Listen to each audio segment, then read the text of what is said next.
Hello there. Yeah, no webcamera this time or anything like that. I'm right now waiting to fix the lighting, so 1 or 2 more videos without seeing my face. Sorry. Anyway, on to business. Hello there, I'm Dice, and well, this is a topic that's been on the tip of my tongue for a while now. I was actually cooking this up before Gen Con. Now, to immediately say it so no one gets their wires crossed, no, I'm not about to begin insulting people's homebrew. Y'all have watched me long enough, I hope, to know that's not really my style. When I say there is a table for everyone and that everyone plays differently, I mean it. If you like a huge amount of complexity in numbers, or if you like rules much lighter, go wild. This is going to be a video about something else entirely, the benefit we have when homebrewing and making new things and items in Cyberpunk Red. It's also going to be about how much we may have been overthinking what we're trying to make when we can actually have the solutions right in the book. To get down to it, defining homebrew ahead of time here, I am meaning anything you may come up with for your own table at home to use. Publishing homebrew is a topic that will take a whole separate video, but when I say homebrew, that's what I'm meaning from here on out. The main thing I always see when I'm browsing the internet and checking in on the usual places for Cyberpunk Red, meaning Discord and Reddit, I see questions that are pretty common always flying around. What about this part of the world? What's going on? What about this city? What about space? Those are always very setting specific, and in my opinion, I don't think anyone needs to ask permission to write anything out for their own personal campaign if they want to take things to a new spot. I know 2 folks, one writing up some NYC lore and another deep in Texas, who are doing things their own way for their own setting homebrews. There is no wrong way to do a setting homebrew at your own table, unless you're going to go down a path that would make folks question your sanity, humanity, empathy, yeah. Don't go down the edgy boy path, if you know what I mean. But when it comes to item and equipment homebrew, Cyberpunk Red's base design is awesome for this. Back when the core book launched, a few players from the previous edition appeared to be let down because there was so much of it in general terms. Instead of lists of brands and categories, they'd have generic items like very heavy pistol and shotgun. There was a point to this. Hear me out. In my time now being so nose-deep in Cyberpunk Red and getting a handle on its design language, what our Talespire Games did here was give every single GM out there the foundation to build anything. They wanted to give anyone who played Red the freedom to make what they wanted and not be held back. I feel this is missed very often, or at least in the common conversations I see. And also, 9 times out of 10, these conversations are also ignoring the KISS rule. Homebrew need not be super complex.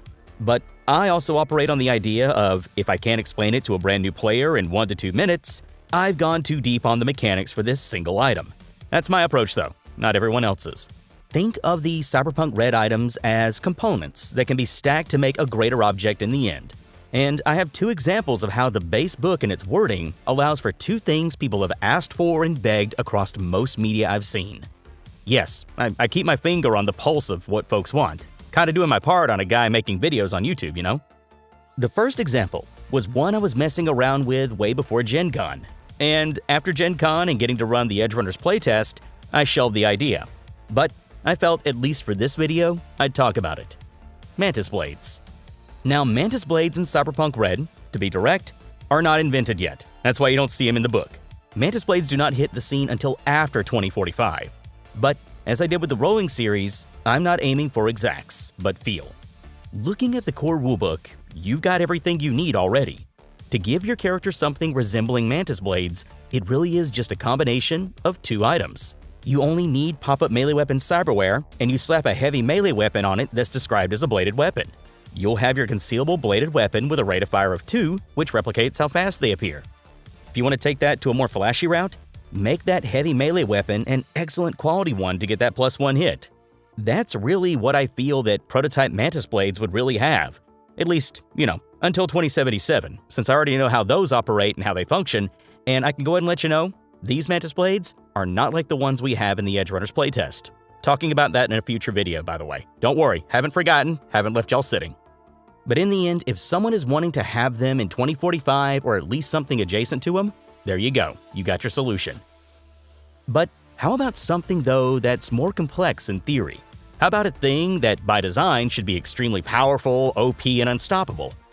Well, what if I said this thing has been possible since day 1 of Cyberpunk Red's release? And that thing is power armor. We've always been able to do them. Now, I'm not talking full body conversions. Calm down. Although this technically paves the way, this is not going to go into that route. To be honest, I'm not the biggest fan of FBCs. And also, to be upfront, I can't take credit for this item. I personally did not even realize it was possible until it was shared with me and others present that it's been sitting there, always, just unused. Thank you again for this, by the way, Jay. Hope you're doing good, mate.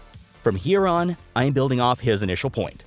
Now, power armor in Cyberpunk Red is brilliantly simple, and I think it's cause we've all kept trying to add bells and whistles on it that it's been missed. Want power armor? Only takes 2 items blended together by a tech. To get baseline power armor in Cyberpunk Red, it takes an external linear frame. Any will do, but we're going to use the external Sigma linear frame. So, you got yourself the foundation. Now, apply armor. I'm not really kidding, it's just as simple as that. Take anything you want, from the armor jacks to even metal gear, and have the tech do an upgrade installation. Bind the armor to the linear frame and, well, there you go. An external powered suit of armor that, when worn, protects you while giving you superhuman strength. Want to add some bells and whistles in the end? Get the tech to install 2 battle gloves, and now you got some cyberarm options. Want some scanning and vision modes? You know where this is going.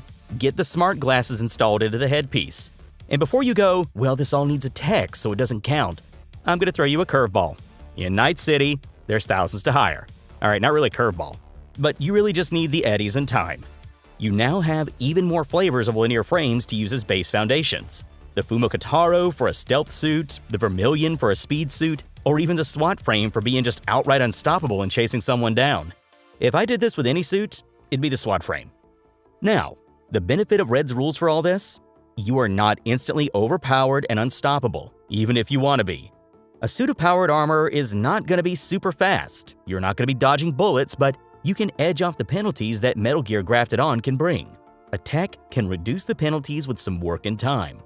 I really kind of want to say here that a lot of folks do seem to ask for permission more than go forward with crazier plans. You don't need to ask for permission on Reddit or Discord. You only need to go ask your own GM and go, hey, is this cool? And if they say, yeah, that's cool, they're the only ones you need to worry about with the final say, and if they have to, they can scale the stuff back. Also, you need to remember that in homebrewing, common sense applies. Do you really think you're always going to be walking around with this power armor suit on? That's some military level stuff, and in a city that's post-war and rebuilding, may not fly well with locals in certain areas. That's a piece of tech you would bring out only for special occasions. But again, when doing homebrew, really keep in mind common sense over just numbers. Do not get yourself lost in building super complex mechanics and try to seal up all the little loopholes. I see people who publish homebrew who fall into this, me included, because let's face it, we all try so hard to get things absolutely perfect so they can't be broken or exploited.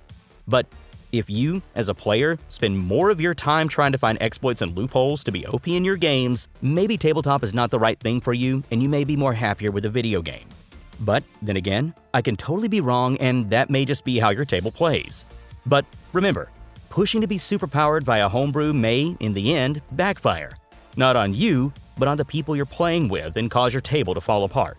Because in the end with homebrew and, well, pretty much anything in tabletop, keep in mind a quote from Sid Meier.